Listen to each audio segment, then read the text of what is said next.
Well, certainly COVID is a new illness to all of the medical profession. A year ago, we knew nothing about it. So it's been a steep learning curve over the last year. COVID is serious. It's not gone away yet. That would be one of the things that I would want to say to all of my patients is don't be in a false lull because we're in a low spot now.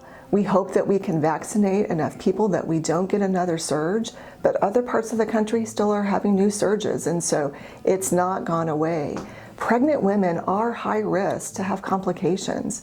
They're 3 times more likely compared to a non-pregnant patient to be hospitalized, to be in the ICU, to be intubated. And young, healthy women who are in their 20s having a baby have been affected by COVID in serious ways. I think over 80,000 women have been diagnosed with COVID over the past year, and I think over 80 women have died. And so it's not to be taken lightly, even though you may have had your experience in your small bubble maybe, oh, no one got really sick or no one had serious outcomes. It is something that we should seriously be cautious about. We are encouraging our patients to be vaccinated. And I know there's lots of hesitation, but I would discourage people from getting their medical information from social media. It's just not a good resource. And people have all these fantasies about why it's not safe or why I shouldn't do it. But the reality is that it's a very safe vaccine, and we're learning more and more every day about its safety. If you look at it from an OB/GYN's perspective, the mechanism of how it works is safe. We know what pregnancy vaccines we can give. We know that we don't give live vaccines. We know which ones we do give, and we vaccinate pregnant women for Tdap or the whooping cough vaccine. We vaccinate for influenza.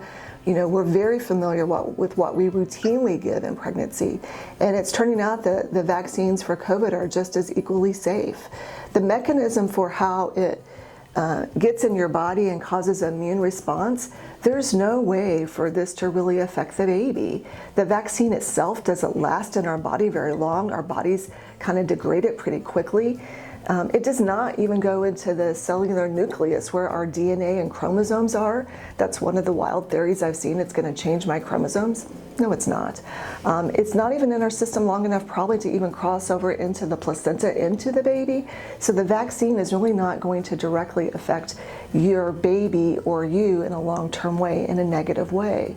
That's really not true that it can cause miscarriages. There's this theory that it affected the proteins of the placenta, but that's been proven to be false. So there's no association with the vaccine with miscarriages. They've looked at animal studies, and in the animal studies, there's no association with any sort of birth defects or infertility. And so we encourage our patients to be vaccinated. With everything in life, there's risk and there's benefit.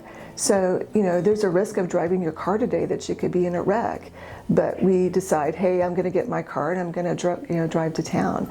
The same is true for COVID vaccine. No one can tell you it's 100% safe for every person.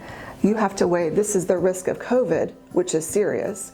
This is the risk of vaccine, which is small, and then decide, hey, I think this is better. Last week, there was a study that came out that showed encouraging news. That patients who were pregnant who got the vaccine had antibodies showing up in their babies after birth. So it is crossing over the placenta to produce antibodies in the newborn. That's thrilling, because then we might see less risk in newborn infants whose moms were vaccinated. So far, over 80,000 women have been vaccinated with the COVID vaccine. There's a registry that the CDC is putting those women into. And I think over the next few months, we're going to see more information coming out, but no concerns with the vaccine at this time. I think with anything you have to say, where am I getting my information? And what's the best for my situation?